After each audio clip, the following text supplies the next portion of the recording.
Hello pals, welcome back to the channel. So, it is the day after the second Congressional hearing on UAP, and it was pretty impressive. So, I did a live stream that you may well have seen, but I figured that not everybody's got 2.5 hours spare to plow through it all. So I decided to make a highlight reel, and that's already, I've shaved an hour off, but it's still looking like an hour and a half. But there we go. I thought it would be better to have all of the good stuff all in one place with a little bit of explanation rather than lots of fragmented clips like I've seen. So, with that being said, it kicked off and it was headed by Congresswoman Mace, who was also involved in last year's hearings. So let's kick things off with a little bit of some of the questions that she was asking last year. All right. And then do you believe there's an active disinformation campaign within our government to deny existence of UAPs? Yes or no? I don't have an answer to that. As previously stated publicly, yes. I think previously with like Project Blue Book, yes, but currently I don't speak for the United States government. Okay, thank you. I have a few questions for Mr. Graves. What percentage of UAP sightings, in your belief, go unreported by our pilots? This is an approximation based off of my personal experience speaking with a number of pilots, but I would estimate we're somewhere near 5% reporting, perhaps. So like 95% basically don't report seeing UAPs? That's just my personal estimate. In the incident off Virginia Beach, do you believe the Navy took the danger to your aircraft seriously after it was reported? Absolutely. A few questions for Mr. Favor. As an expert naval aviator, have you ever seen an object that looked and moved like the Tic Tac UAP? No. Did the Tic Tac UAP move in such a way that defied the laws of physics? The way we understand them, yes. Many dismiss UAP reports as classified weapons testing by our own government, but in your experience as a pilot, does our government typically test advanced weapon systems right next to multi-million-dollar jets without informing our pilots? No, we have test ranges for that. It took over 15 years for your encounter with the Tic Tac to be declassified. Do you feel there was a good reason to prevent lawmakers from having access to this footage? No, I just think it was ignored when it happened, and it just sat somewhere in a file. Never got reported. In a drawer. It happens a lot up here. Shocker. Mr. Grush, a couple of questions for you too, sir, this morning. What percentage of UAPs do you feel are adequately investigated by the U.S. government, of the 5% that are reported? I can only speak for my personal leadership over at NGA. I tried to look at every report that came through that I could triage. So, do you believe that officials at the highest levels of our national security apparatus have unlawfully withheld information from Congress and subverted our oversight authority? there are certain elected leaders that had more information that I'm not sure what they've shared with certain Gang of Eight members or et cetera, but certainly I would not be surprised. Okay. You've stated that the government is in possession of potentially non-human spacecraft. Based on your experience and extensive conversations with experts, do you believe our government has made contact with intelligent extraterrestrials? Something I can't discuss in public setting. And was this documentary evidence, this video, photos, eyewitness? Like, how would that be determined? The specific documentation I would have to talk to you in a skiff about. Gotcha. Yeah. Okay.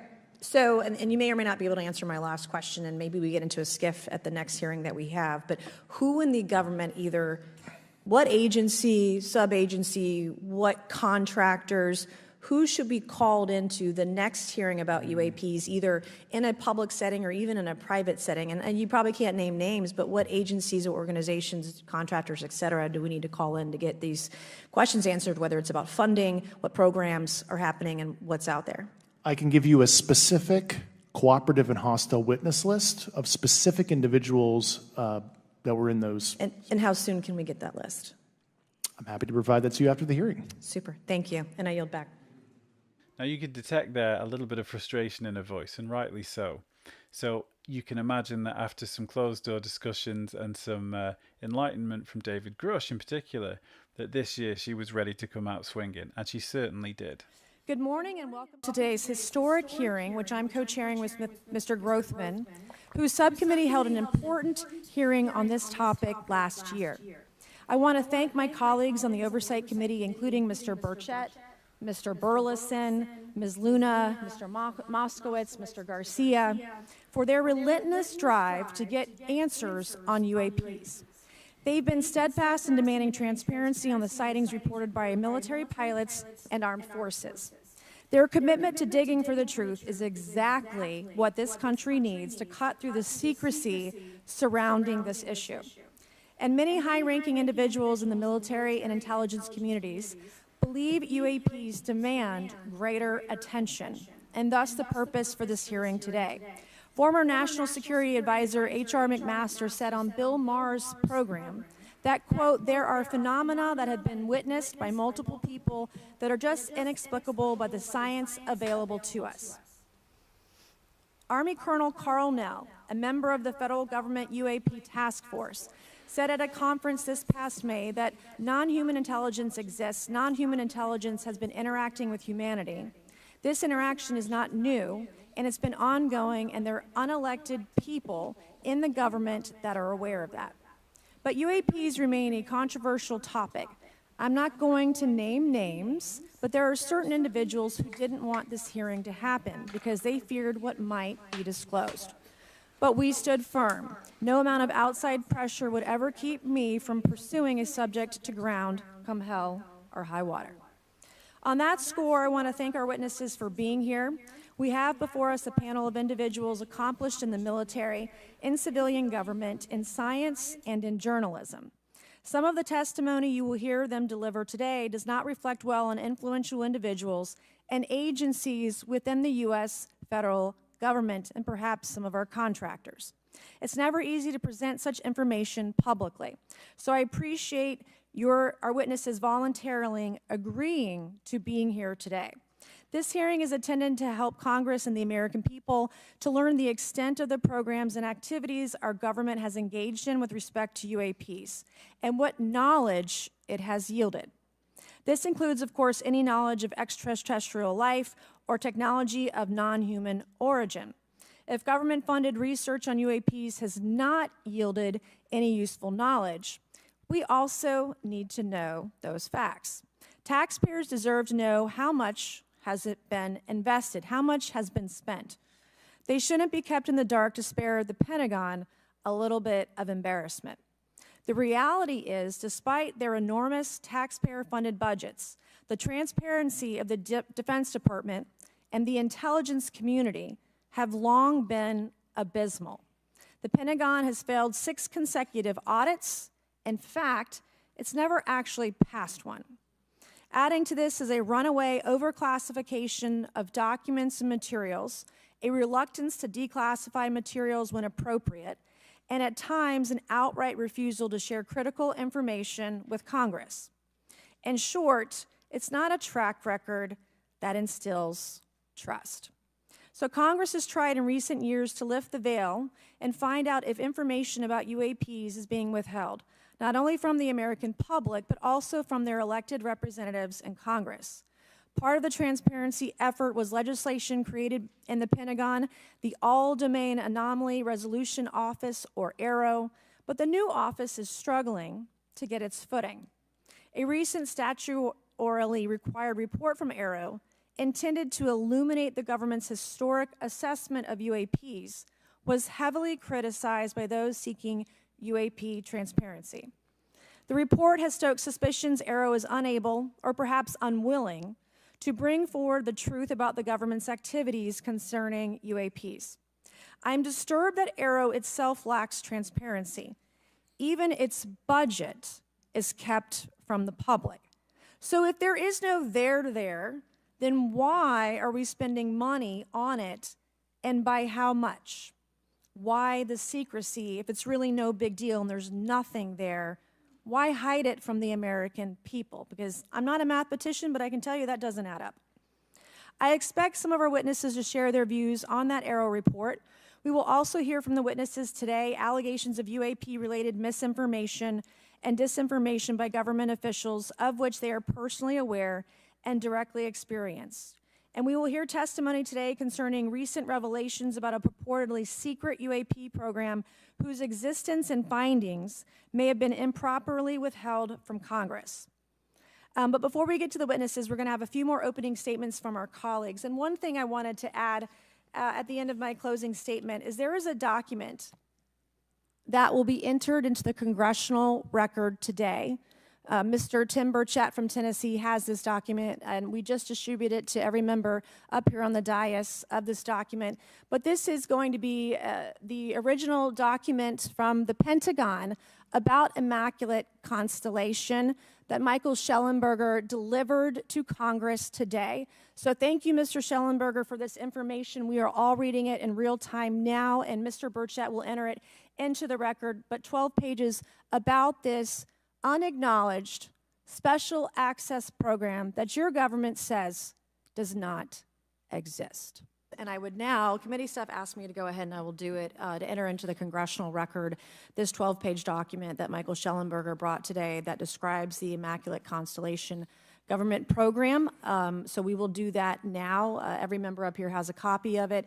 The first section talks about the unacknowledged special access program called Immaculate Constellation, and the second section about USG imagery intelligence. And Representative Luna just told me if I say Immaculate Constellation, I'll be on some list, maybe a FISA warrant. So come at me, bro, I guess. But So you're going to hear about Immaculate Constellation a hell of a lot throughout this hearing, and rightly so. It is an unacknowledged special access program, which means it is secret, it is off the books, and it is a data collection of UAP and other anomalous phenomena, and in it is lots and lots of accounts. And after the hearing, Congresswoman Mace, in true come at me bro fashion, posted the whole document. So rather than me rabbit on and tell you bits and bobs of it, I'm just going to include it in the description of this video so you can download it for yourself and have a little look. But anyway, on with the show. I look forward to working with members of Congress to see that this legislation and other UAP legislation crosses the finish line. I'm deeply alarmed by the reporting of the massive drone swarm that flew over Langley Air Force Base in Virginia last December. Langley is the home of the 1st Fighter Wing, which maintains half of the F-22s in the U.S. Air Force inventory. Reports of this incident indicate these drones were roughly 20 feet long, flying more than 100 miles an hour at an altitude of over 3,000 feet. Yet the origin of these drones and their operators remains a mystery. Despite that being a bit of a blink and you'll miss it statement there, and this is just during the welcome warm-up for the day, they were saying that these now famous or infamous drone swarms over Air Force bases were 20-foot-long metallic objects capable of hovering at 3,000 feet and covered in lights, as we've seen from the footage. So that does not sound like a drone to me. That sounds like a craft. So not long after, we had the introductory statements from the 4 speakers. Thank you for this opportunity to testify today regarding unidentified anomalous phenomena, or UAP. Confirmation that UAPs are real came to me in January of 2015 when I was serving as the commander of the Navy Meteorology and Oceanography Command. At the time, my personnel were participating in a pre-deployment naval exercise off the U.S. East Coast. It included the USS Theodore Roosevelt Carrier Strike Group, and this exercise was overseen by the United States Fleet Forces Command, led by a 4-star admiral who at the time was also my superior officer. During this exercise, I received an email on Navy's secure network from the operations officer of U.S. Fleet Forces Command. The email was addressed to all the subordinate commanders, and the subject line read in all capital letters, "Urgent Safety of Flight Issue." The text of the email was brief but alarming, with words to the effect, "If any of you know what these are, tell me ASAP. We are having multiple near mid-air collisions, and if we do not resolve this soon, we are going to have to shut down the exercise." Attached to the email is what is now known as the Go Fast video, captured on the forward-looking infrared sensor of one of the Navy F-A-18 aircraft participating in the exercise. The now declassified video showed an unidentified object exhibiting flight and structural characteristics unlike anything in our arsenal. The implication of the email was clear. The author was asking whether any of the recipients were aware of classified technology demonstrations that could explain these objects. Because the DoD policy is to rigorously deconflict such demonstrations with live exercises, I was confident this was not the case. The very next day, that email disappeared from my account and those of the other recipients without explanation. Moreover, the commander of Fleet Forces Command and the operations officer never discussed the subject. Even during weekly meetings specifically designed to address issues affecting exercises like the one in which the Theodore Roosevelt Strike Group was participating. This lack of follow-up was very concerning to me. As the Navy's chief meteorologist at the time, I was responsible for reducing safety of flight risks. Yet it appeared to me that no one at the flag officer level was addressing the safety risks posed by UAPs. Instead, pilots were left to mitigate these threats on their own without guidance or support.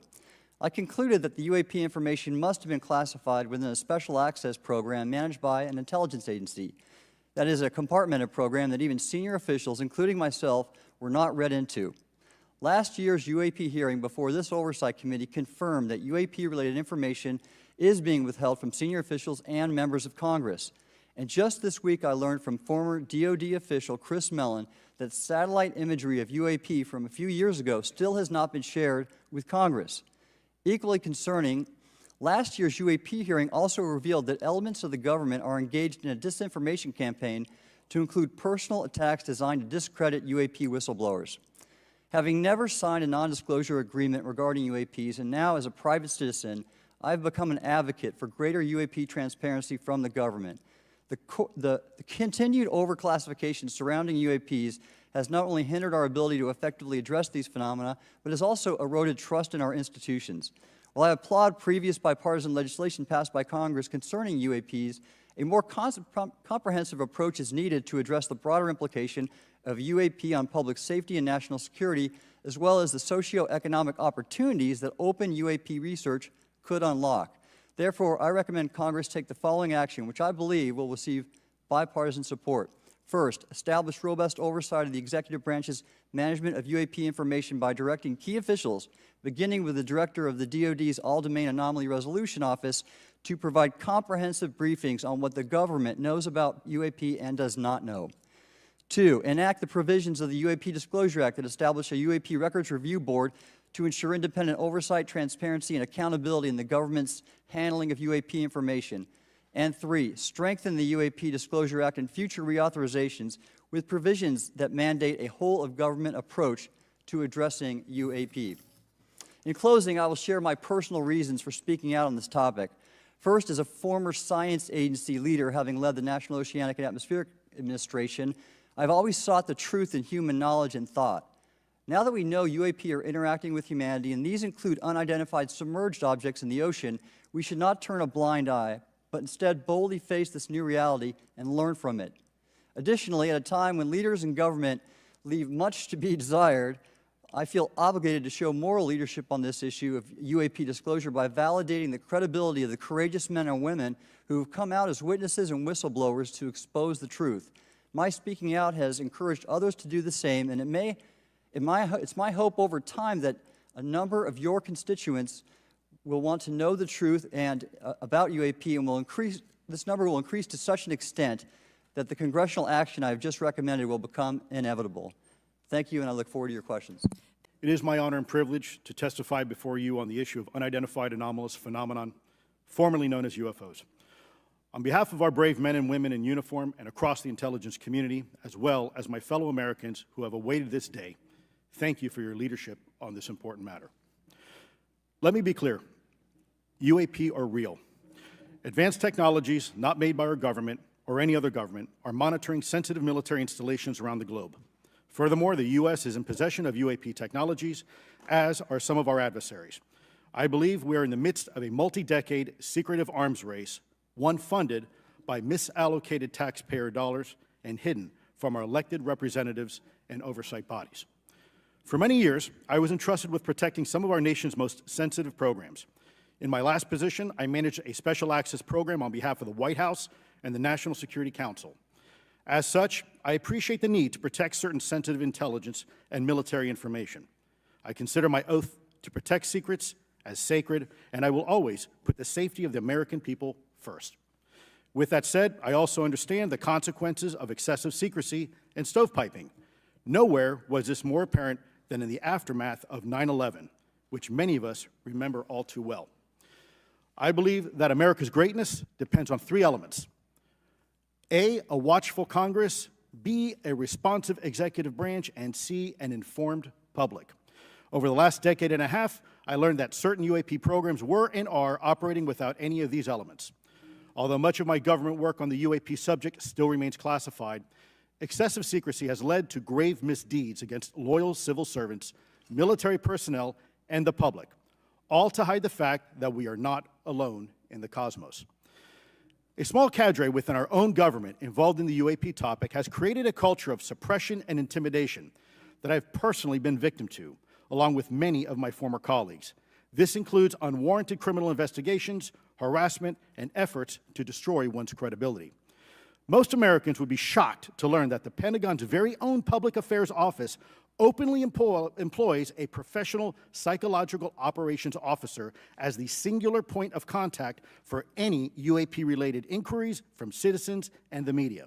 This is unacceptable. Many of my former colleagues and I have provided classified testimony to both the Department of Defense and the Intelligence Community Inspector General, and many of us have subsequently been targeted by this cabal with threats to our careers, our security clearances, and even our lives. This is not hyperbole, but a genuine fact, and this is wrong. To fix these problems, I propose three principal actions. First, Congress and the President should create a single point of contact responsible for a whole-of-government approach to the UAP issue. Currently, the White House, CIA, NASA, the Pentagon, Department of Energy, and others play a role, but no one seems to be in charge, leading to unchecked power and corruption. Second, we need a national UAP strategy that will promote transparency and help restore the American public's trust at a time when the public's trust is at an all-time low.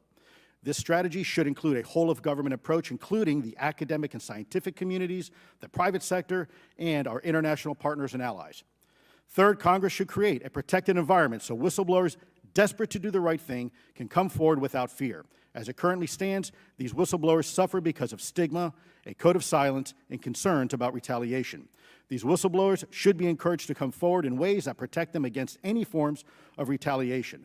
Policies and procedures should ensure that protection, and for those who refuse to cooperate, it is up to the members of this committee and the other lawmakers to wield their subpoena power against hostile witnesses and prevent additional government funding to those UAP efforts that remain hidden from congressional oversight. In closing, we as Americans have never been afraid of a challenge. In fact, we thrive on them, whether it's eradicating polio or going to the moon. We don't run from a challenge, we take it head on. To the incoming administration and Congress, I say to you, we need immediate public transparency, and this hearing is an important step on that journey. If we approach the UAP topic in the same way as we, as Americans, have met other challenges, we can restore our faith in our government institutions. Together, we can usher in a new era of accountable government and scientific discovery. I believe that we as Americans can handle the truth, and I also believe the world deserves the truth. One of Congress's most important responsibilities is oversight of the executive branch in general and the military and intelligence community in particular. Unfortunately, there is a growing body of evidence that the U.S. government is not being transparent about what it knows about unidentified anomalous phenomena, and that elements within the military and the IC are in violation of their constitutional duty to notify Congress of their operations. President-elect Donald Trump and former President Barack Obama have both said that the government has information about UAPs that it has not released. There are other explanations for UAPs than that they represent a new form of life or non-human life. Current dominant alternative theories, including those put forward by Arrow, are that UAPs are some kind of natural phenomena we don't yet understand, like ball lightning or plasma. They could also be part of some new U.S. or foreign government weapons programs, such as drones, aircraft, balloons, CGI, hoaxes, or birds. Whatever UAPs are, Congress must be informed, as must the people of the United States. We have a right to know what UAPs are, no matter what they are. However, we now have existing and former U.S. government officials who have told Congress that AARO and the Pentagon have broken the law by not revealing a significant body of information about UAPs, including military intelligence databases that have evidence of their existence as physical craft. One of those individuals is a current or former U.S. government official acting as a UAP whistleblower. This person has written a report. This is the report that says the executive branch has been managing UAP NHI issues without congressional knowledge, oversight, or authorization for some time, quite possibly decades. Furthermore, these individuals have revealed the name of an active and highly secretive DoD Unacknowledged Special Access Program, or USAP.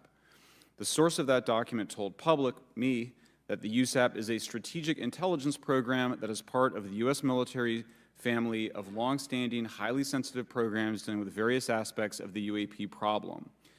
The new UAP whistleblower claims that the U.S. military and IC database includes videos and images taken using infrared, forward-looking infrared, full-motion video, and still photography. The report that was just shared with Congress says Immaculate Constellation serves as a central or parent USAP that consolidates observations of UAPs by both tasked and untasked collection platforms. Immaculate Constellation includes high-quality imagery intelligence and measurement and signature intelligence of UAPs, the whistleblower's report adds. The sources of this intelligence are a blend of directed and incidental collection capabilities, positioned in low Earth orbit, the upper atmosphere, as well as military and civilian aviation altitudes and maritime environments. The report to Congress details in detail various UAPs, including spheres, orbs, disks, saucers, ovals, triangles, boomerang, arrowhead, and irregular organic. The report describes various incidents found in the human intelligence databases. One involved orbs surrounding and forcing an F-22 out of its patrol area. In another incident, the crew of a Navy aircraft carrier watched a small orange-red sphere rapidly descend from a high altitude of 100 to 200 yards directly above the flight deck of the CVN, or aircraft carrier. And since my reporting on this Immaculate Constellation last month, another source came forward who told me that they saw a roughly 13-minute-long, high-definition, full-color video of a white orb UAP coming out of the ocean approximately 20 miles off the coast of Kuwait. It was filmed from a helicopter. Then halfway through the video, the person said the orb is joined by another orb that briefly comes into the frame from the left before rapidly moving again out of the frame. The person discovered the video on SIPR, the Secure Internet Protocol Router Network, which the DoD uses to transmit classified information. A leading UAP researcher who utilizes the Freedom of Information Act to find out what the government knows, John Greenwald, told me last year that the U.S. government had been increasingly denying his request for UAP information. He has been doing FOIA requests for 27 years and has an archive of 3 million pages.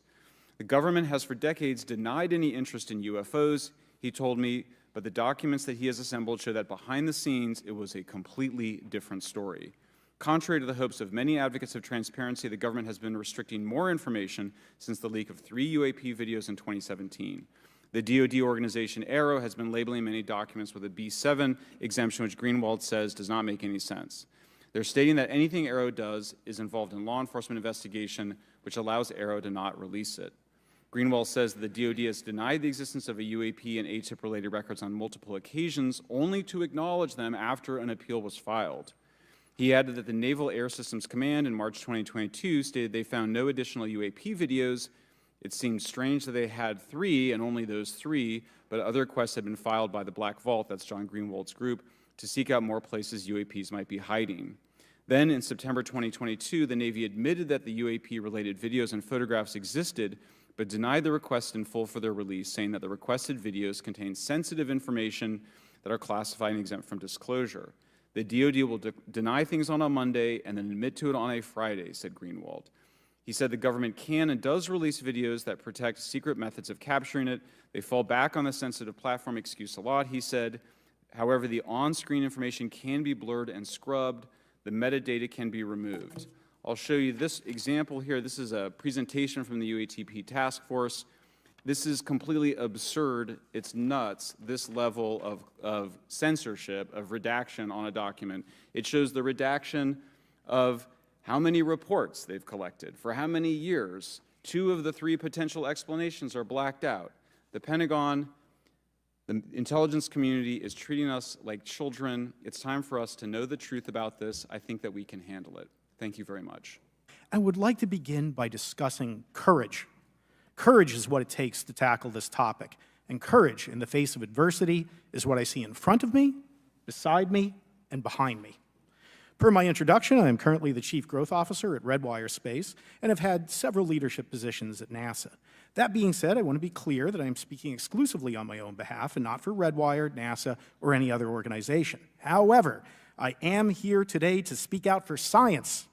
Science requires data, which should be collected without bias or prejudice. Yet, whenever the topic of UAP arises, those who wish to explore the phenomena are often confronted with resistance and ridicule. For example, members of the NASA UAP Independent Study Team, particularly those in academia, were mocked and even threatened for simply having the temerity to engage in the study of UAP. Our best tool for unlocking the mystery of UAP is science, but we cannot conduct a proper inquiry if the stigma is so overwhelming that just daring to be part of a NASA research team elicits such a vitriolic response. Therefore, one of the most important actions that can be taken relative to exposing the truth of UAP is to combat the stigma, and this is where I believe that NASA can be eminently helpful.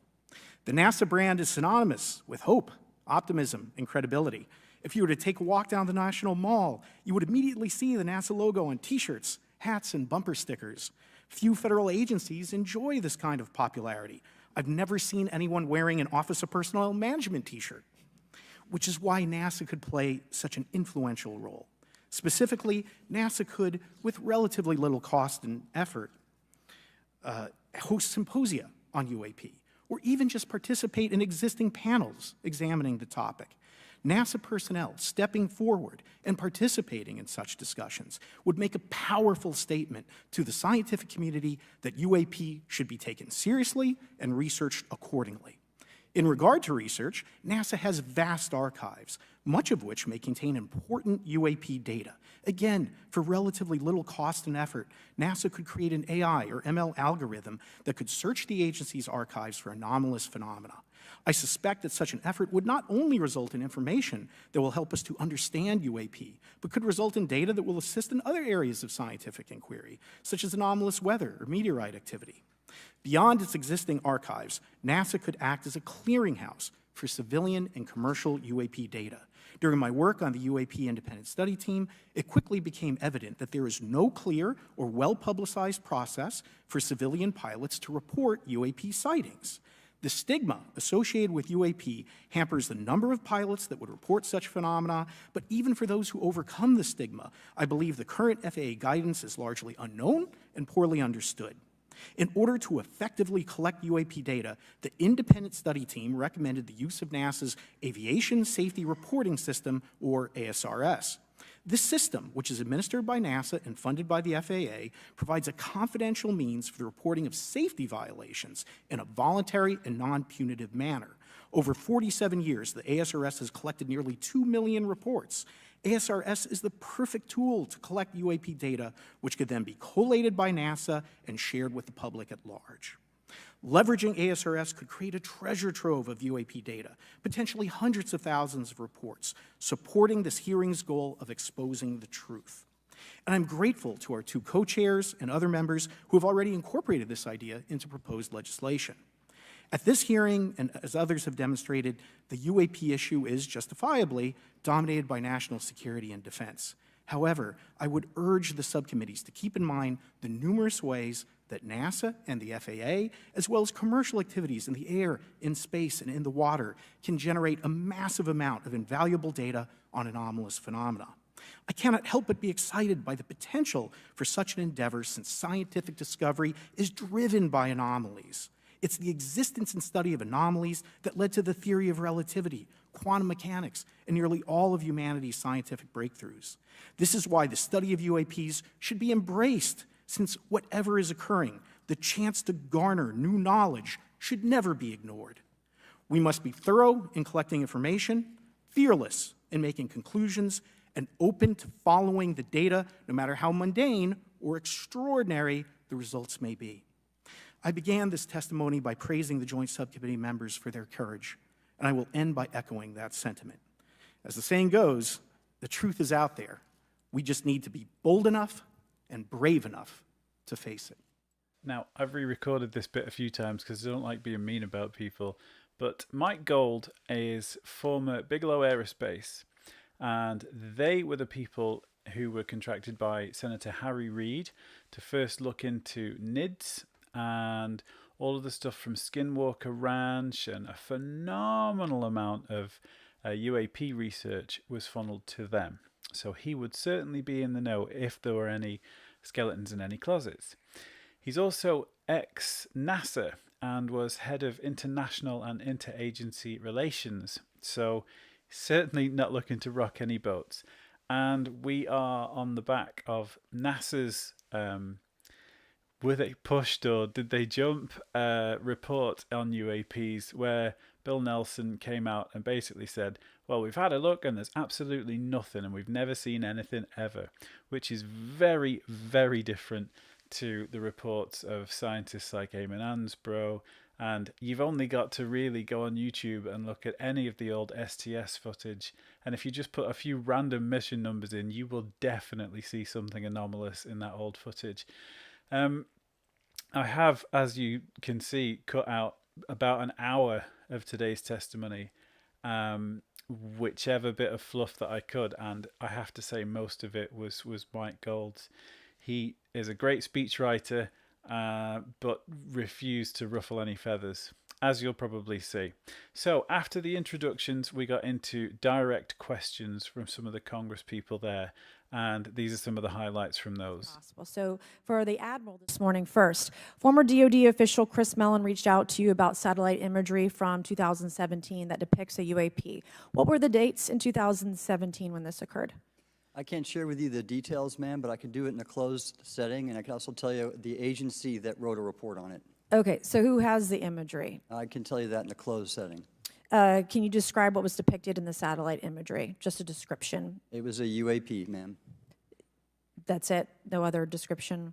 The term that the analysts used, they called it the button. It was a disc-shaped object. Okay, where was it?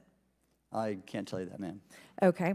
All right. Okay, Mr. Elizondo, you state in your testimony that, quote, advanced technologies not by our government or any other government are monitoring sensitive military installations around the globe, end quote. If these technologies are not made by any government, who's making them? Private companies, or are you implying they are crafted by a non-human intelligence? Well, ma'am, that's precisely why we're here. The problem is that, temporally speaking, over decades, not just the last 10 years, to put this in perspective, when are these private companies you're implying, or is this non-human intelligence? It may be both. Okay. When it comes to Blue Force Technologies, I would not be able to discuss okay. that. Are you read into secret UAP crash retrieval programs? We would have to have a conversation in a closed session, ma'am. I signed documentation 3 years ago that restricts my ability to discuss specifically crash retrievals. I submitted for my book through the DOPSR process, which took a year for it to be reviewed. And what is in the book is what I was told I'm allowed to talk about. Has the government conducted secret UAP crash retrieval programs, yes or no? Yes. Okay, were they designed to identify and reverse engineer alien craft, yes or no? Yes. Does the U.S. government have any reverse, okay, we've already answered that question about retrieval programs. Do any U.S. contractors have the same? I would prefer to address that in a closed session, ma'am. Okay. In your book, you mentioned government employees who've been injured by UAPs, placed on leave, and receiving government compensation for their injuries. Is that correct? That is correct. How can the government deny we have recovered craft if they're paying people because they've been injured by recovered craft? Ma'am, that's a great question. That's why I think we're here again, because I've seen the documentation by the U.S. government for several of these individuals who have sustained injuries as a result of a UAP incident. It's a crazy idea, right? The hypocrisy and the logic. Okay, Mr. Schellenberger, I'm going to say it again to be very clear. Immaculate Constellation. What's its mission and how are they funded? Its mission is to, as I stated, its mission is to, it's an unacknowledged special access program. Its mission is to document UAPs. Okay, and do you, for your story and your report, do you have more than one credible source? I do. Sourcing, okay. I do. And then why do you believe your sources to be credible? How do you judge the veracity of the documentation you've been provided about this program? I checked the sources, and they are who they say they are. They are current or former government officials. I wanted to also add that I did not specify that they were Defense Department employees. I didn't specify the agency nor the gender. Would they have included non-government employees, people that aren't employed by the government? I'm comfortable saying that these are government or previously government employees. Any of them currently employed by a private contractor or private contractors? I'd rather not say. Okay.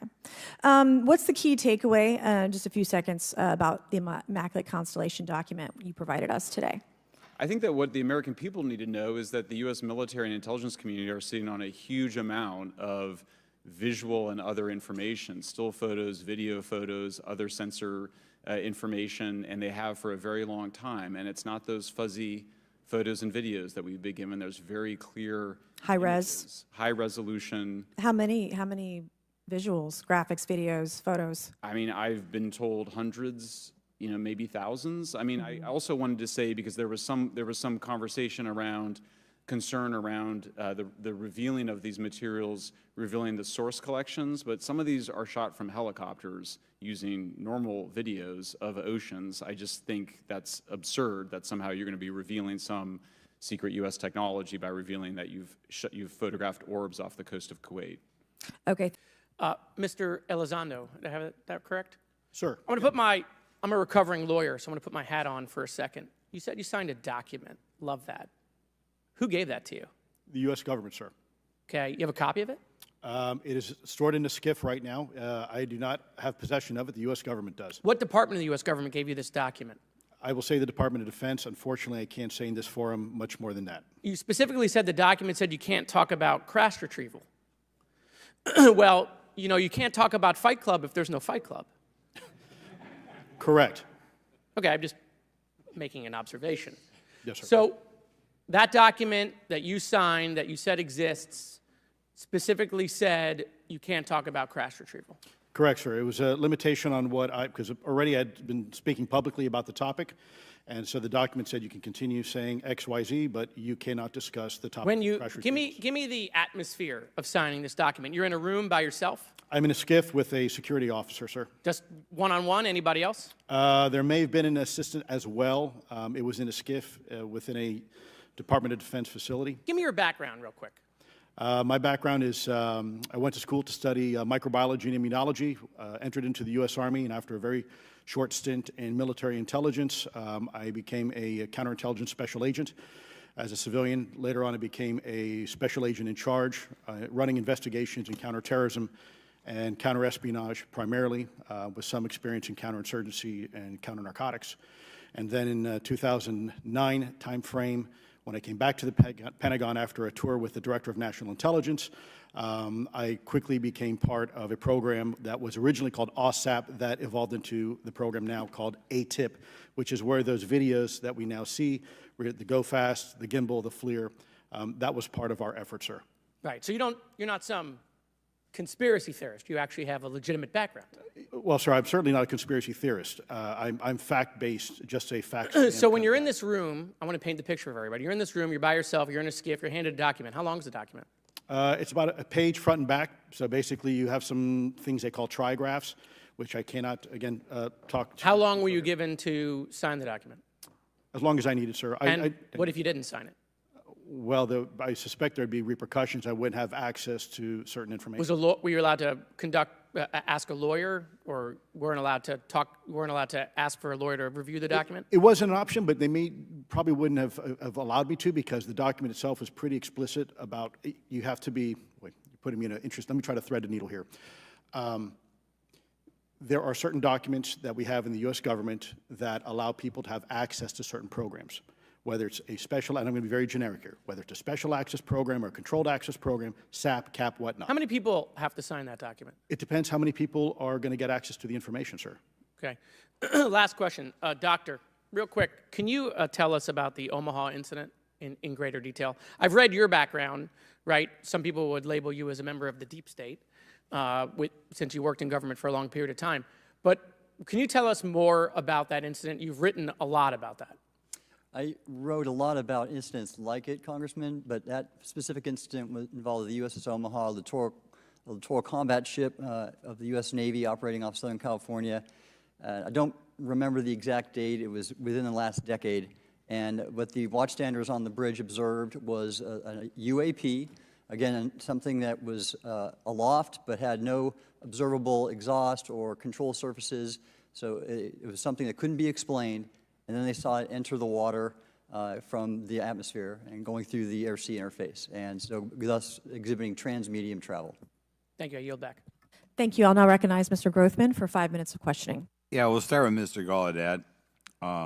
During a previous UAP hearing, Navy Commander David Fravor discussed the TikTok object engaged in 2004. Are you familiar with the incident, the TikTok incident? Yes, sir.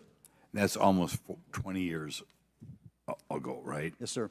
It's been said there are more videos, documents, and reports related to this incident. Do you believe the information regarding the TikTok incident should be available to all members of Congress? And in your expertise, what reason would the Department of Defense possibly have for not releasing information that's over 20 years old? Thank you, Congressman. I don't think there's any good reason to withhold information and important data, especially of national security concern, from Congress. Well, what would they say? I will speculate, sir, that they don't want to share that kind of information because it reveals weaknesses in our ability to monitor and protect our airspace. Okay.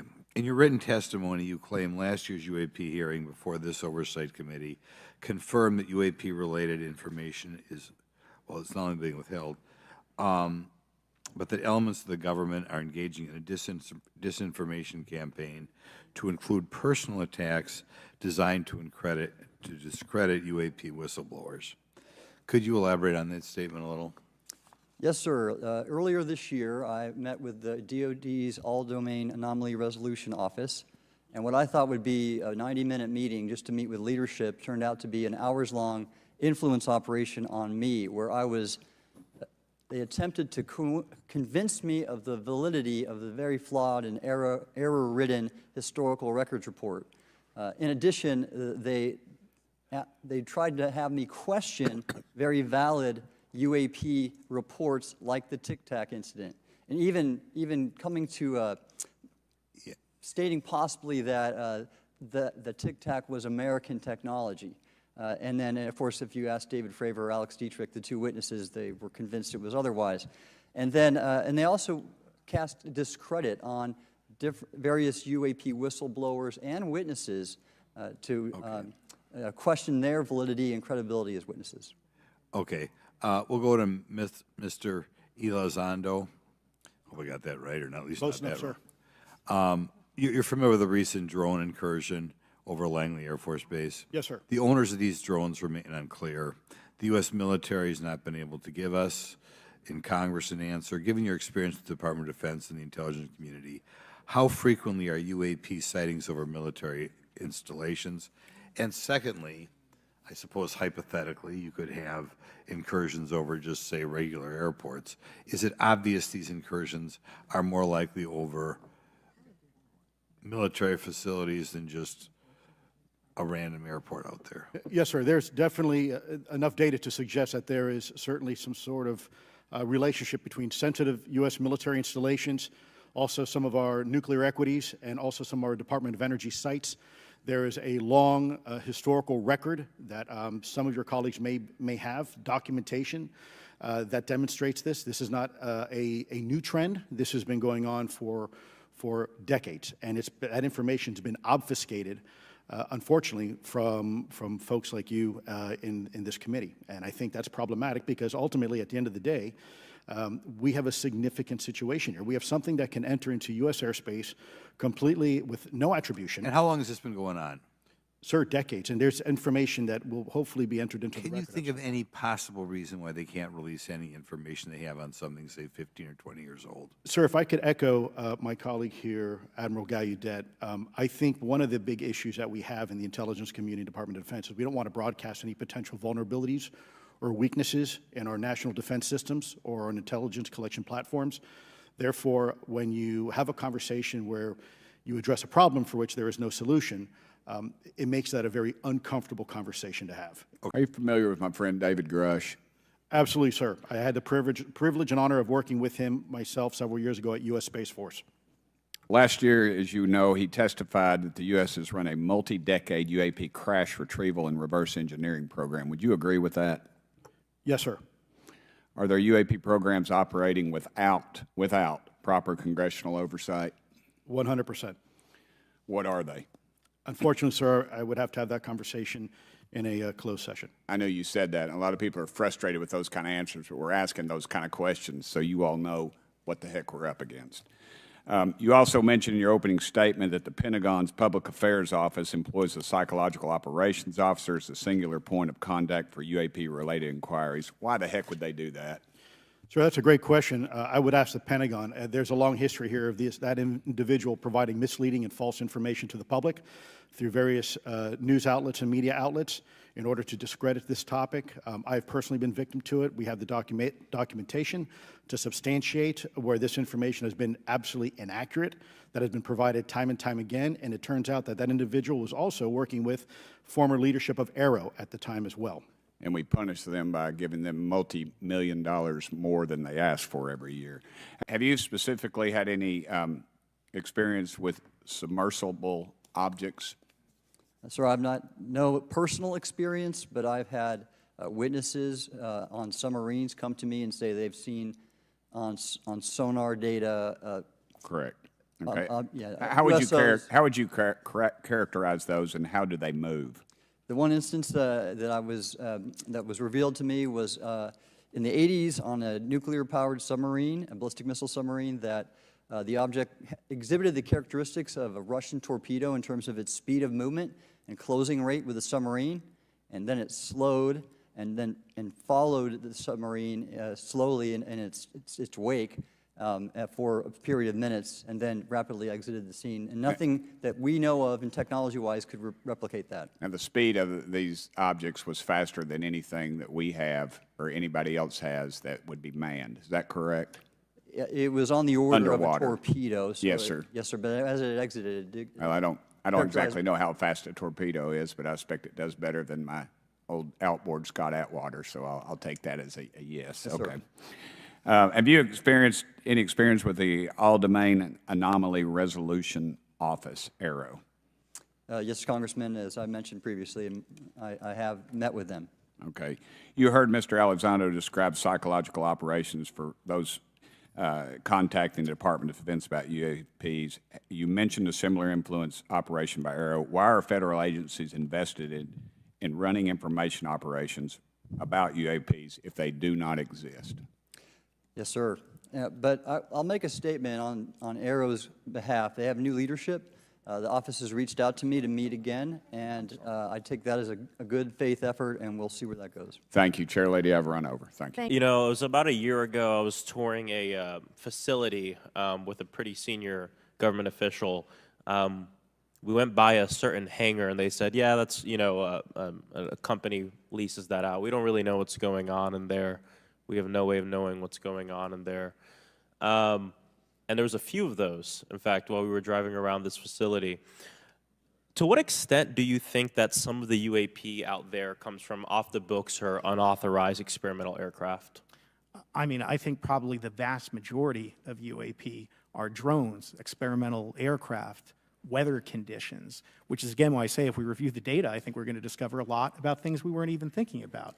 But there is a percentage that isn't. And looking into those anomalies is how discoveries will be made. And relative to science, Congressman, if I can say, when NASA studies black holes, when NASA studies galaxies, we have instruments that are tailored to do so. With UAP, we're using cockpit gun cameras or cell phones. We could never do good science with that. And let me tell you, the NASA budget is under pressure. We need to make sure that the Artemis program is funded fully. We need to beat China to the moon and maintain our presence in low Earth orbit. So NASA would need more money to do this, but I think tailored instruments that would look at UAP in the same way that we have tailored instruments to look at astronomical data is important to gathering valuable and uniform information. If we were studying black holes by using fighter cockpit cameras, we probably wouldn't know that much about black holes. 100%. To your knowledge, have any USOs ever outpaced our submarines? Yes, ma'am. At what magnitude? I don't have the exact speed, but again, a witness came to me, a credible former submarine officer who observed it on sonar data. And this was in the 80s in the North Atlantic during a storm, and it outpaced his submarine by orders of magnitude. Are you aware of any hotspots that currently exist off our shores in North America? Not with sufficiently credible data, ma'am. Okay, we've heard reports of there potentially being hotspots, maybe entry and exit points. Have you heard of any of that? I have not, ma'am, but my colleague here, Mr. Elizondo, does discuss some USO activity that he's observed in certain DoD databases. Mr. Elizondo, in regards to these aircraft being piloted by whatever they might be, non-human biologics, would you agree that it's likely that they are being piloted by some mind-body connection? Ma'am, I think it is safe to presume here that they are being intelligently controlled because some cases seem to anticipate our maneuvers, and in other cases they seem to, I came across an email where the word stalked was used in a very secure email between Navy officers discussing their ships being pursued by a UAP. In our previous panel, we had Grush, and he had testified to say that some of these were interdimensional beings. Can you speak on that at all? Ma'am, I'm not qualified, certainly as a scientist or otherwise, to speculate points of origin. I looked at everything from a scientific perspective. So if you look at, for example, instantaneous acceleration, which was one of the observables of the program that I belong to, ATIP, the human body can withstand about 9 G-forces for a short period of time before you suffer negative biological consequences, blackouts and ultimately redouts and even death. Comparison, our best technology, the F-16, which is it's an older platform, but one of our most highly maneuverable aircraft, manned aircraft, made by General Dynamics, can perform about 17 or 18 G-forces before you start having structural failure, meaning that the airframe begins to disintegrate while you're flying. The vehicles we're talking about are performing in excess of 1,000, 2,000, 3,000 Gs.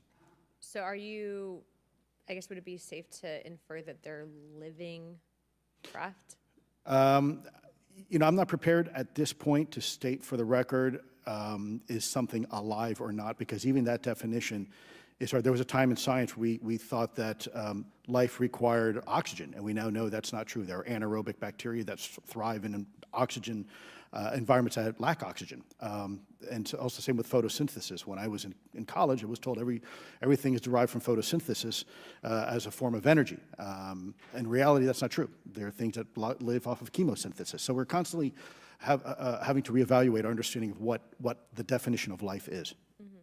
And I just want to also add, now earlier this year, as part of the House Defense Authorization Bill, the NDAA, I had filed an amendment to include the UAP Disclosure Act, which would create a UAP Records Review Board and exercise of eminent domain over UAP-related material, modeled actually on the JFK Assassination Records Collection Act, which is widely known. Now, the amendment was blocked, but thankfully the Senate included the amendment by Senator Rounds and Schumer for the UAP Disclosure Act. So I just again want to say that we should be pushing and ensuring the UAP Disclosure Act, which is bipartisan in its support, should move forward. And if I can just briefly, particularly Admiral, can you just briefly, as I close my time, explain why the UAP Disclosure Act would be critical for us and our national security? Thank you, Congressman. Yes, I believe the UAP Disclosure Act is important for national security, as well as advancing potential socioeconomic benefits resulting from UAP research, as well as public safety, as we referred to previously regarding aviation. And this act will allow for greater transparency and open research, and that's why I'm also a member of the UAP Disclosure Fund as an advisor, as in the Sol Foundation, as an advisor, senior strategic advisor, which is advocating for the same. Thank you very much. I yield back. All right, thank you. I'd like to recognize Mr. Biggs for 5 minutes of questioning. Thank you, Madam Chair. Thank you for holding this committee. Thank you to the witnesses. Admiral, the video that is called the Go Fast video, the email that you've talked about being deleted, I just want to briefly cover this. You said that the email, the author was asking whether any of the recipients were aware of the classified technology demonstrations that it could explain the objects that were observed. And then you said the email disappears, Then you guys have a series of meetings. The commander of fleet forces and his operations officer never discussed the incident again. Is that right? Is that accurate? That's accurate, sir. And even during weekly meetings, it was never discussed again. My question for you is, you were in those meetings. Did you personally hear that nothing was going on about that? Yes, sir, I was in those meetings, and... Did you make inquiries about that? No, I did not, sir, because I inferred, since I had been read into other special access programs, that this UAP video was part of one that I was not read into, or any of the recipients, or the author of the email, and that an intelligence agency basically pulled it back and instructed the author of the email, hey, this is, you just conducted what they call spillage into a lower classification level, and when that's done, the procedures are basically to remove any of the communication. You're going to silo it. For what purpose is the federal government overclassifying, because that's what they're doing, they're overclassifying, and forbidding the public from getting access to this? And if you know, if you have an explanation, I'm curious, because I know what I've been told. I just want to know from your perspective, why do they overclassify? Mr. Elizondo, you look like you're finger on the button, ready to go. Yes, sir. Forgive me. I think there are several reasons. I think at the time when this reality became evident to the U.S. government, we were in the middle of the Cold War with then Soviet Union, and we did not want to tip our hands to what our knowledge base was on this topic. We did not want to broadcast that to Cold War's long over. It is, sir. It is, sir. There's also then the philosophical argument that the Department of Defense and the intelligence community is solution-oriented. And when you don't have answers, it's a really tough spot to be in. It's easier to be quiet and suppressed than if you don't have the answer. Indeed, sir. In fact, there's a very real example when we built the U-2 spy plane and flew it over then Russia, and we're taking reconnaissance. And when we first started flying the aircraft, it flew so high and so fast we thought they weren't tracking us. In reality, they were tracking every flight.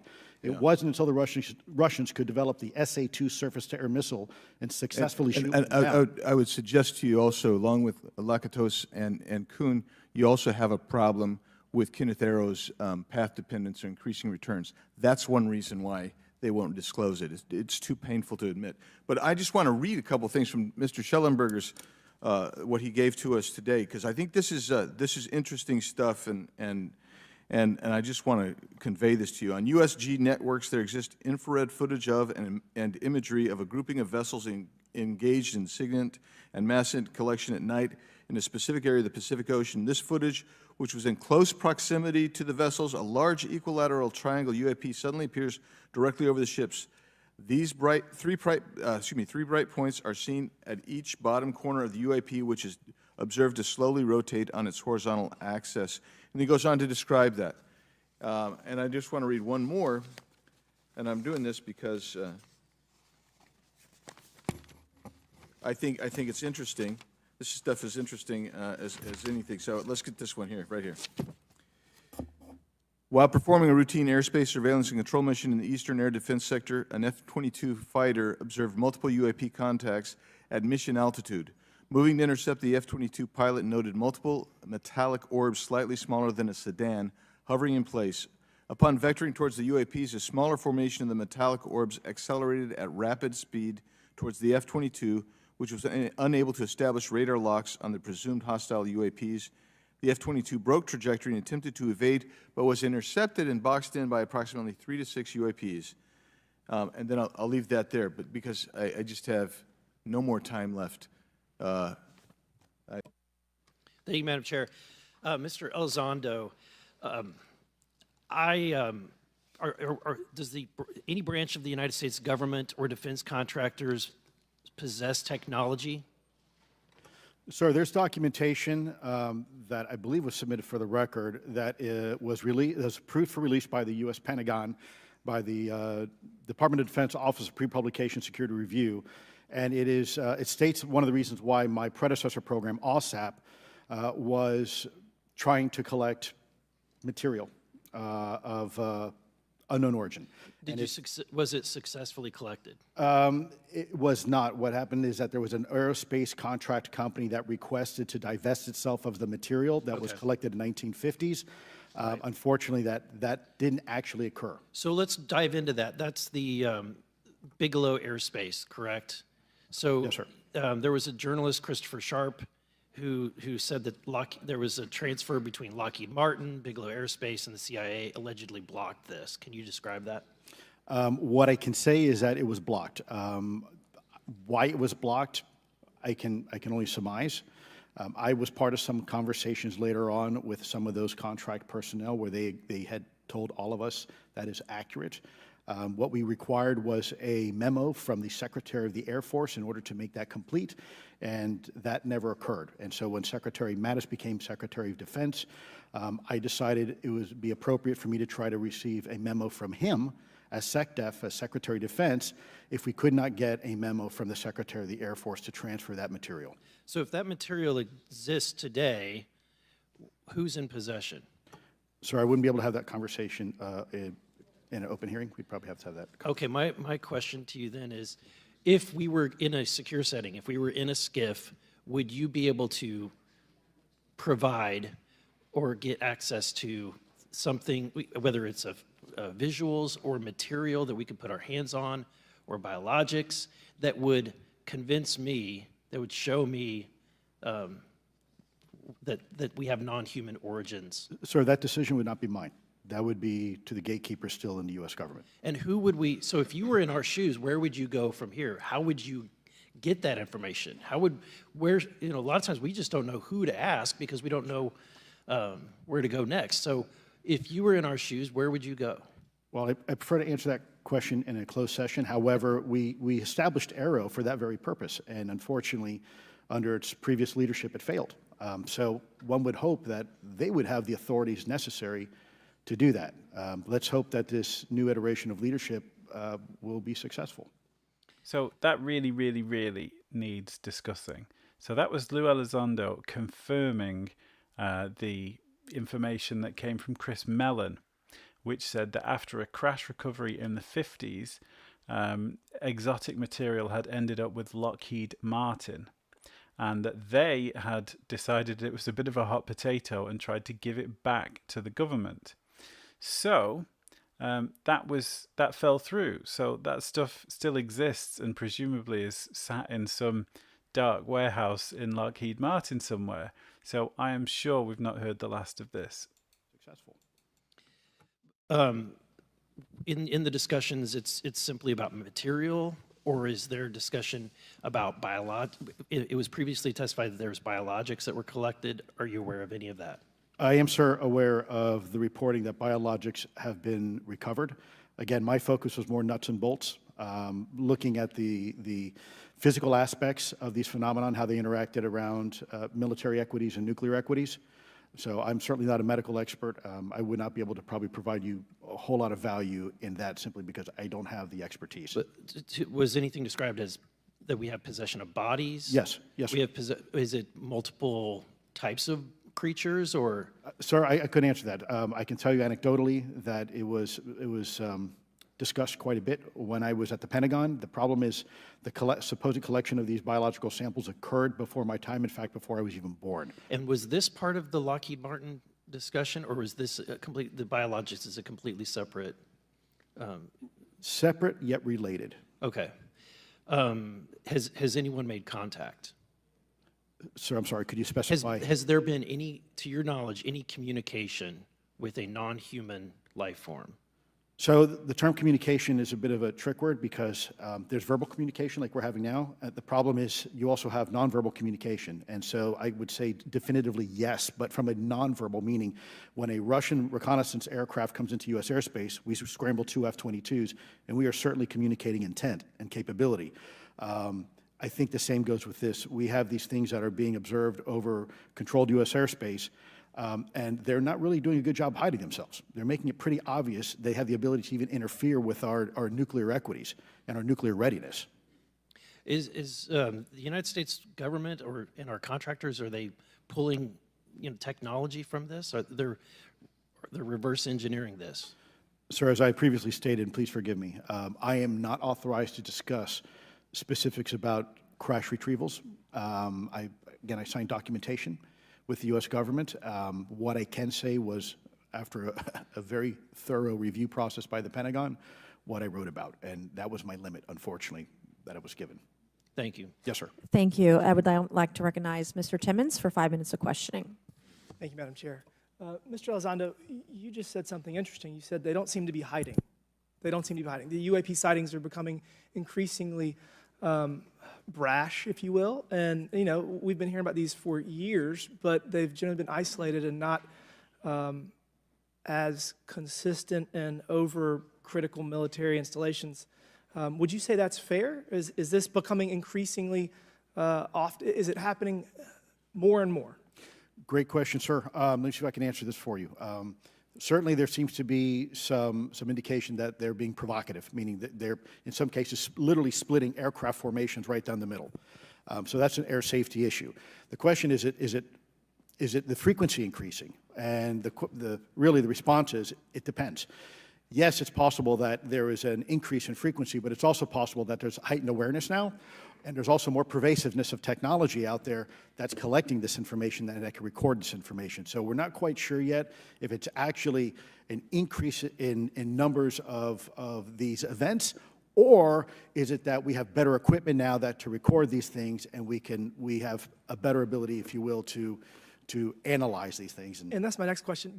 It seems that a lot of these sightings occur near military installations. Do you think that these UAPs are intentionally targeting military installations, or do you think that we have increased abilities to monitor surrounding the military installations? Sir, maybe both. Part of my concern is we have something in the Department of Defense and the intelligence community called IPB, Initial Preparations of the Battle Space. And we use equities like ISR, intelligence, surveillance, and reconnaissance, or other type of equities and technologies to prep the battle space. And certainly, you know, if I was wearing my national security hat, even if there was a 2% chance that there was some sort of hostile intent here, that's 2% higher than we really can accept. And so we must figure out, there's a calculus, capabilities versus intent, in order to identify if something is a national security threat. We've seen some of the capabilities, yet we have no idea in the intent. And so this is why this discussion is somewhat, I think, problematic from a governmental perspective, because we have no idea. Sure, thank you. Mr. Schellenberger, you're particularly familiar with the Langley Air Force Base incident a year ago? Are you familiar? Just from what I read in the Just news. from what you've read? Yeah. I would imagine a large percentage of the American population became aware of that with the Wall Street Journal article. Would you agree with that? Yes. And were you aware of that incident prior to the Wall Street Journal article? No. To the rest of the panel, was the Wall Street Journal article the first time that y'all were made aware of what was essentially an over 2-week UAP frenzy over Langley Air Force Base? Were y'all aware of this prior to the Wall Street Journal article? Anybody, show of hands. Yes, sir. Dr. Guyette, could you give me how did you become aware of it? Well, a colleague of mine who I referenced previously, Chris Mellon, he wrote an extensive article about this, that there were other incursions of drones over Langley before this, as well as many, many military installations over the last 5 decades. And it's my understanding that there's been an ever-increasing in number, and I'm trying to think how to say this because I wear 2 different hats. I'm still in the Air Force. So, I mean, it seems that they're becoming increasingly brash, and the question that we really have to figure out is it China or is it non-human? And I think that's the biggest question the American people want to know. If it's China, it's scary because they have a lot of technology that we cannot explain. And if it's non-human, that's scary because we don't know the intent. Would you say that's fair?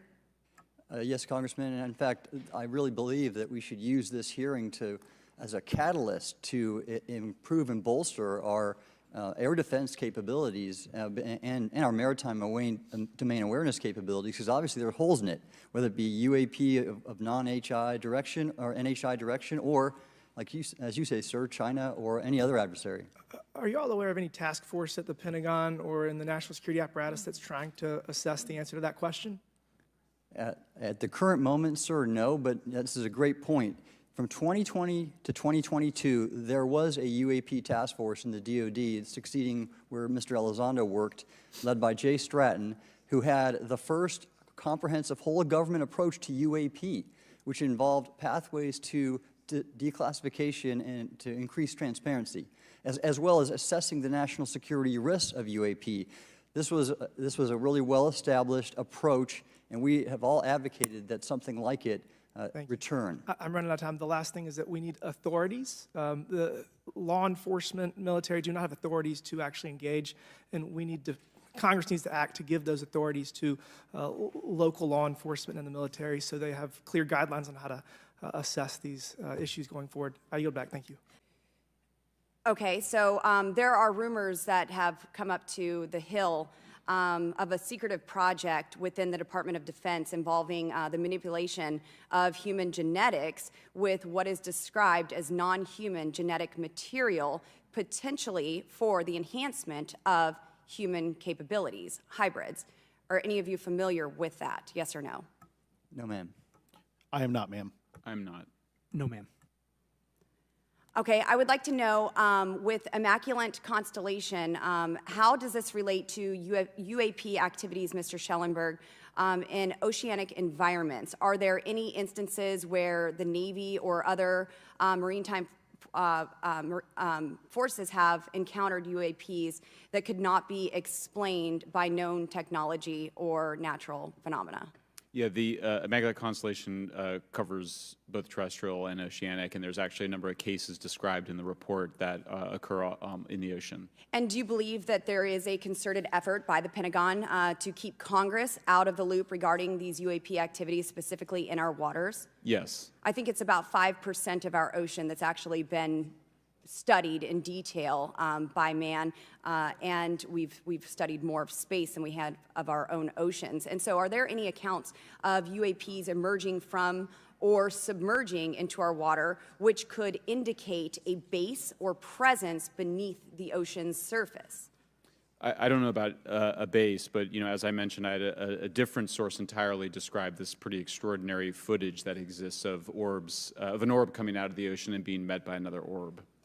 Some would say that there's multiple hotspots where we see frequent activity. So in your investigations, have you come across any data or visual evidence like sonar readings or underwater footage of these UAPs? I have not beyond what's in the report.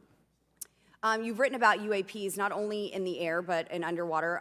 Are there any specifics on what you've learned about the UAP activity in our oceans? Particularly, have you spoken with sources who have provided any evidence or eyewitness accounts of these UAPs interacting with our naval forces or being detected by our underwater surveillance systems?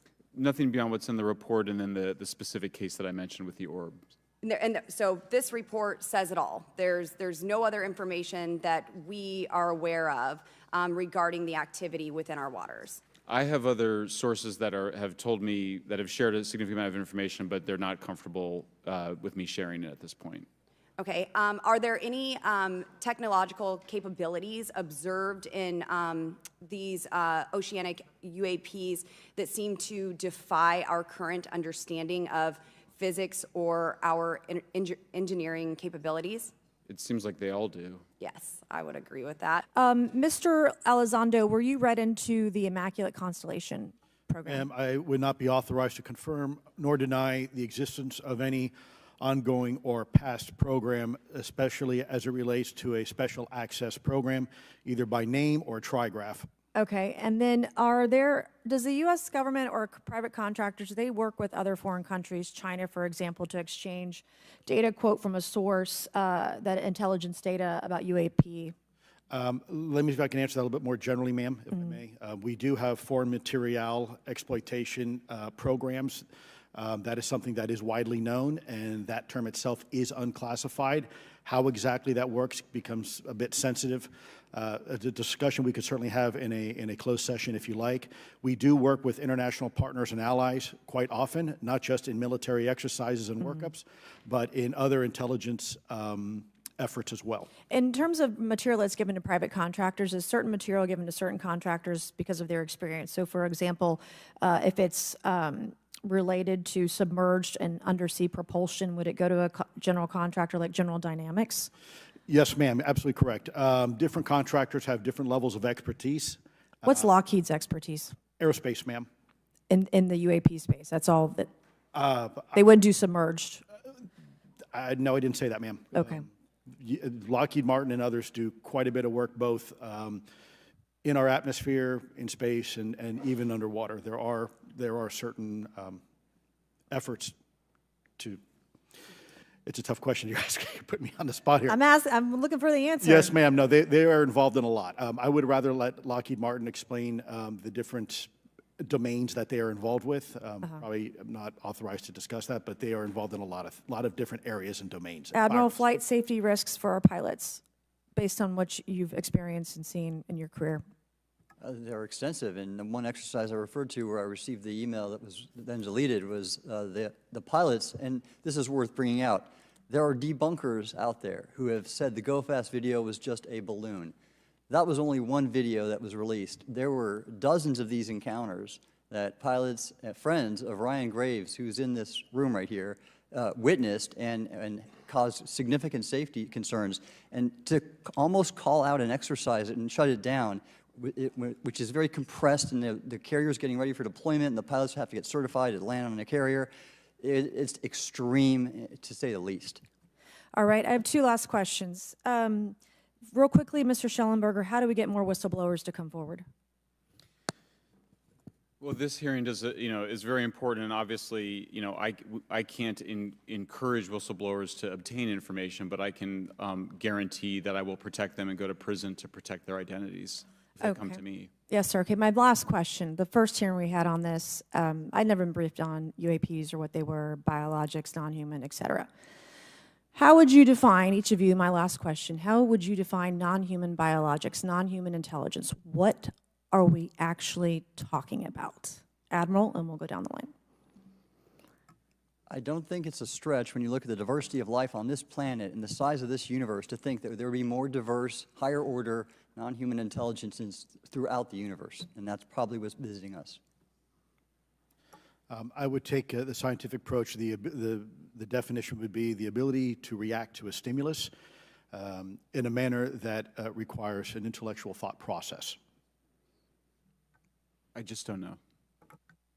I think we must be modest in our assumptions that we're looking for intelligence. That could be biological, it might not. Non-biological, but what non-biological intelligence, what does that mean, though? Artificial intelligence, ML, machines. We assume that all intelligence would be like us, and every time we look out in the universe, we are humbled relative to what we don't know in terms of the forms of intelligence and what it may take. I can assure you I probably can't ask you your question, but I think the ultimate answer is going to surprise us all. And I think we all know that there's something going on. Mr. Elizondo, based on your knowledge of UAP sightings, do you believe it's fair to say that they are especially common near nuclear sites? Yes, sir. Mr. Congressman, I absolutely am convinced of that, as are my colleagues inside the government. And the reason why I pose that question, and this has been one of my talking points from the beginning, is, Oak Ridge is in Tennessee. The so-called weather balloon that drifted, that we now know was controlled, it passed near Oak Ridge. It obviously is a sensitive site, both of interest to our adversaries and to whatever else this is. Because we know that at military installations, at sensitive locations, such as nuclear facilities, that we're seeing this take place. So the question is what is it? Do you believe they've caused an irregular activity, and why might they be interested in those sites? Sir, in some cases, it's actually regular activity. You'd be surprised. There's actually documentation right now that's been submitted. It's not just Oak Ridge. It's Savannah River Site, SRS. It's also Los Alamos. A lot of our sensitive R&D locations appear to be under some sort of surveillance and monitoring. Why? Well, because a lot of innovation comes out of those areas, a lot of new technologies, a lot of, if you will, disruptive technologies that we use for our national defense originates out of those locations, and advanced concepts in physics as well. So if I was doing any type of reconnaissance, even on a foreign adversary, that's a great target to start with. Sure, and again, this has been one of my talking points. I do have questions. What role might the Department of Energy or its subsidiaries or affiliates have in this type of technology or possessing this type of technology, whether it's ours or others? Mr. Gallaudet, I think your testimony has been pretty clear, but would you please reiterate that do you believe UAPs pose a threat to pilots? Excuse me. Yes, sir. Absolutely. They were threatening Navy pilots during the exercise that my people were involved with in 2015, and it's my understanding they're risking pilot safety, commercial and military today. Well, considering, and I understand that there's a need in some cases to keep certain technologies secret, but you believe that it is posing a threat to our personnel, correct? Yes, sir. So I think it's reasonable to conclude that if there is a threat to our personnel who are serving our country faithfully, that there be oversight. 100%, Congressman. And in fact, that's the one thing that we've not talked about enough during this hearing is the fact that the government executive branch not sharing with Congress what it knows about UAP infringes on your legislative and oversight responsibilities to such an extent that's very concerning. I mean, what else are we, if you look at national security or intelligence or foreign affairs or appropriations, you all have oversight and legislative responsibility regarding those. This UAP issue may be the greatest issue of our time, and it's being hid from you. Well, I mean, and to your point, I think we've seen over the decades that we have certain adversaries like China, like Russia, that technologically speaking are not as advanced as us, that they lack some of the lethality that we have, and that we've seen that they've gone after our technologies and in some cases succeeded, in particular with missile technology. And so again, my concern, whether this technology emanates from us or otherworldly, that we know that we possess it. And where's the accountability? Where are the stopgaps? What are the guarantees that if this were to fall in enemy hands, that it isn't immediately weaponized against us? And I'll say this, it is clear from my experience and what I've seen that there is something out there. The question is it ours? Is it someone else's? Or is it otherworldly? And Madam Chairman, I would posit that as the legislative body, as the regulatory body, we must know. And anyone who prevents us from gaining access to that information, I would consider that criminality. Because we have U.S. personnel who may very well be in harm's way. We have technology that ultimately may threaten our very existence. So I didn't want to interrupt too much there, just for the length of the video, but some fascinating stuff came up there from the Pentagon employing counter-psychology people and then working alongside Arrow.